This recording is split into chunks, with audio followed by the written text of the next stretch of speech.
Okay, so the Kaizen Principle, or Toyota way, or Toyota's way. Um, so this is mainly put towards like businesses and improving businesses by incremental improvements.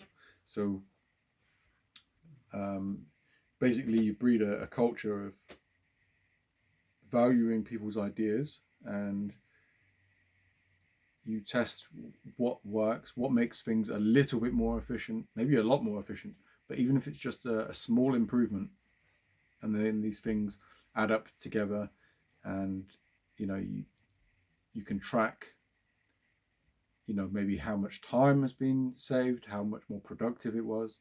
But this doesn't have to be just business, of course. It could be working on like passion projects, or anything that's important, um, that you need to improve out of you, or that you want to be, you want to have a competitive edge. um, so you want to fine tune everything you can. um, so it can even go down to, like, most things in life that you do, because you're relying on your own brain, um, for instance, will rely on the health of your brain. So one thing could be actually finding the best pillow, and that is actually going to change things about well-being. So yeah, a lot of improvement can come from there. Like, I think it was Toyota, but it may be somewhere else that actually implemented. Um, I think it was yoga, or at least stretches or something. But they incorporated that into like the morning routine, so that their workers would start off with that, and they didn't just do it because they thought it might be good. I mean, that might have been how it started off. Let's try it, see it. But they tested it, and they found it did improve, like, um, certain aspects of their business. I don't know if it was productivity, less mistakes because of being more alert. Or I don't know what it is, um, but yeah. So using, obviously look them up if you want to find out more. Um, but if you're an employer, definitely consider taking on at least something from that. Like, people underestimate the workers' ideas. Um, what a lot of employees find is that they've struggled. There's certain things that they've struggled with in the workplace, and often, like, communication is such a hideous thing. Like, in pretty much any workplace, and there's reasons for that. Um, but everyone knows these certain problems. Certain people have very good ideas on how to fix them, and whether the things have been suggested or they haven't, when the employer decides to deal with the problem, um, they do it in completely the wrong way, and everyone hates it. And if you'd only spoken to them, or actually taken the time to understand the wisdom of what they had to say and why they say that, because everything has consequences. So an employer who doesn't have to work in this all day can have an idea that seems to be perfect, but they haven't thought it all through, because there's a lot of nuanced things that can come out as a result of your idea. At least run your idea back through your employees and see how that goes on. Because your idea might be 100% the best idea, um, and theirs could be completely lousy. The employees, it could work the other way around.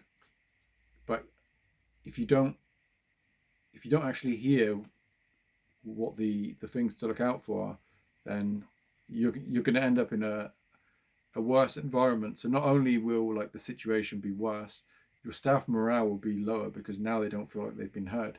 And now people will be looking for a new job. That is unfortunately what happens. So especially the ones that perhaps have more experience, or the ones that care more about the business, because it's more meaningful to be heard from those people. So yeah, communication, it really is the area that I think most businesses, if not all, can do very poorly. And I'll give an example of like a kind of a version of that, but this is kind of going a bit more extreme, but it's something that I've never heard anyone else talk about really, like, well, at all actually. But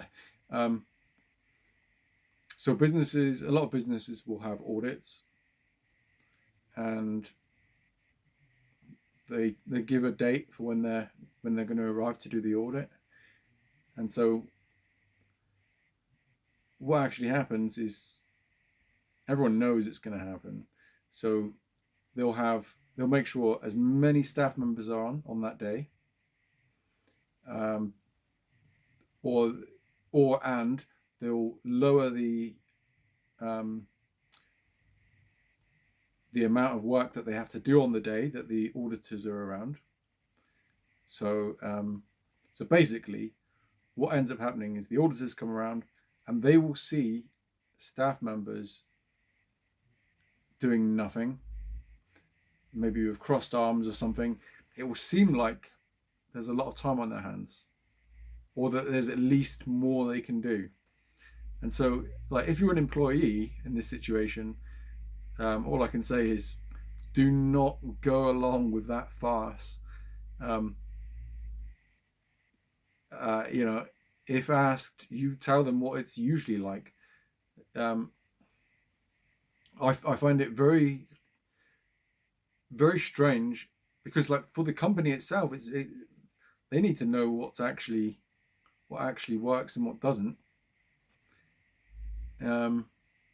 See, because one of the traps, so if you're the auditors, and you're doing it on behalf of like another businesses that's invested in them, so they're going to want to see more out of the workers, because they can see, oh, you're not doing very much. There's more that can be done, and so they'll add jobs on to the employees. There'll be more paperwork to fill out, etc. But they're only going to come up with these things because they think that there's plenty of time to do these things. They might even be suggesting like getting rid of staff. You've got too many staff. You don't need that. Your business to be more effective. And trust me, investors like people to lose their jobs, because if they feel that there's too many employees, they'll want the optimum amount for it. So if they think there's too many, they were going to make suggestions for people to be made redundant. So you do not want to be playing into this game. And so who actually wants you to give this false impression? Well, I would say in most cases it's going to be the supervisors, and maybe the management above them, and maybe even the management above them, depends on where you work and how many managers there are on top of each other. But say if you've got like 2 or 3 layers of management on top of that, all these kind of say like work level, on the ground level people, they're saving their own bacon, and it's always about saving the person above them, to save themselves from being found accountable for something. So the ground level are trying to stop their supervisor from getting in trouble with their manager, because they know that things are going to come back down on them. And everyone's doing that. And so they're all in on it. However, the owner, or the the director or the CEO, the people at the top, they could be completely clueless to this, and I've come across this like years ago, because they were actually doing a presentation about health and safety.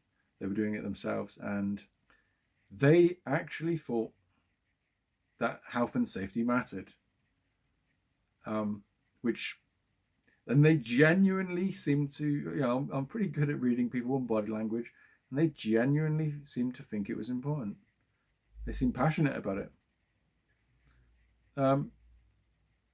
So, but of course, this is seeing that health and safety wasn't actually being kept to. In fact, I hadn't actually been there that long, but I knew that everyone knew that you had to forego health and safety measures in order to be able to do things, because everything was timed.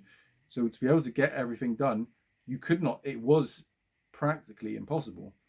You had to actually take shortcuts, even do the job poorly or not to specification. But of course, that becomes the norm, and no one at the top level ever gets to find out about it. And so this is what happens with auditing, like being given a date and the bad communication. And that's what it stems down to, basically. Poor communication.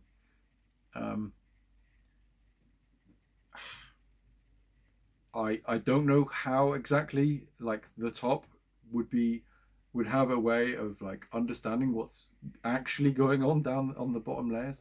The only thing I can suggest is like actually having paying someone to kind of work, and not as a snitch. That's a horrible thing to do, but it's more of paying someone to like to understand what's going on, what's realistic, what's not, because you don't want to be giving a false image to like auditors, because it has long-term consequences, and eventually the auditing process can utterly destroy a business, because if the requirements go up, staff start getting ill, not just because of health and safety problems, but because of stress added to everything. Every day is stressful. People will leave. People are covering other people's shifts. They're getting stressed. You don't have enough staff because because you think you've got too many employees when you haven't got enough. The quality can go down of the things that are in your business, and your reputation can be destroyed, and you can end up losing it all. So it's important.